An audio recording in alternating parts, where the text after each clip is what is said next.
In a bold move that underscores the escalating tensions in the region, a senior U.S. senator has made a significant visit to Taiwan, declaring it a free country with an undeniable right to maintain its independence amidst the looming threat from China. This visit comes at a time when the geopolitical landscape is fraught with uncertainty, particularly as China has ramped up military exercises around the island. On August 29, 2025, the chair of the U.S. Senate Armed Services Committee, Senator Roger Wicker, alongside fellow Republican Senator Deb Fischer, arrived in Taipei for a two-day diplomatic mission. Their visit is particularly noteworthy as it coincides with President Trump's efforts to negotiate a trade agreement with China, a nation that has long claimed Taiwan as part of its territory and has not hesitated to threaten military action to enforce this claim. As the American senators touched down in Taipei, China's foreign ministry reiterated its long-standing position, firmly opposing any official interactions between the U.S. and Taiwan. Wicker, however, was undeterred, stating during a press conference with Taiwan's President Lai Ching-te, "We come here from the United States, bringing a message from Congress of commitment, long-term friendship, and a determination that a free country like Taiwan absolutely has the right to remain free and preserve self-determination."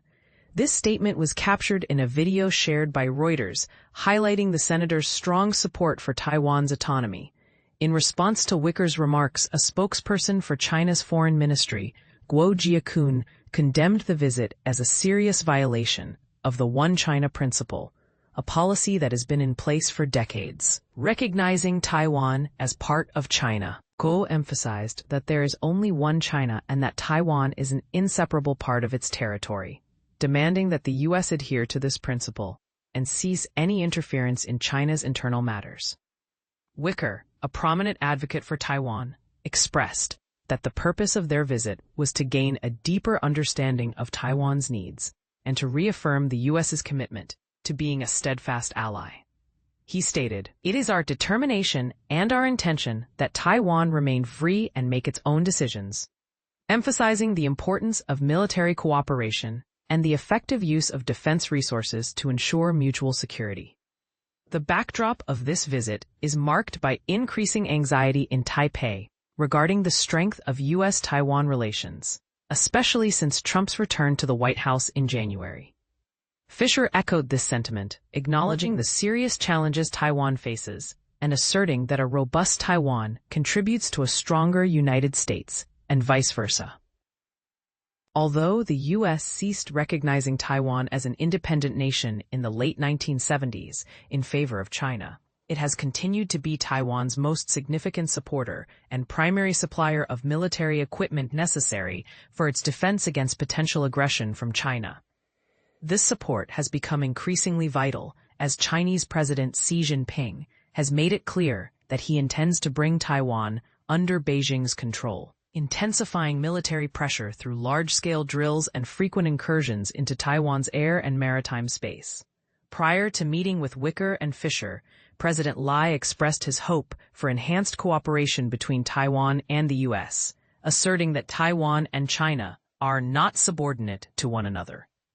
The senators have been on a tour of the Asia-Pacific region, having visited locations such as Hawaii, Guam, Palau, and the Philippines. The relationship between the U.S. and Taiwan has faced challenges since Trump took office, particularly due to the global trade war and pressure on other nations to bolster their defense spending.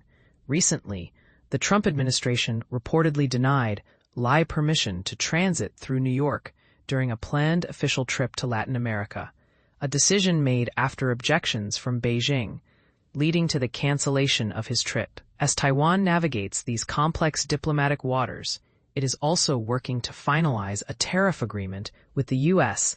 after the imposition of a temporary 20% tariff that has raised concerns among the island's manufacturers, who heavily rely on exports. In light of these developments, Lai's administration has announced plans to increase defense spending to over 3% of GDP next year, with a goal of reaching 5% by 2030. This situation raises critical questions about the future of US-Taiwan relations and the implications for regional stability. How do you view the U.S. commitment to Taiwan in the face of China's assertiveness? Do you believe that the current approach is sufficient to ensure Taiwan's security? Share your thoughts in the comments below.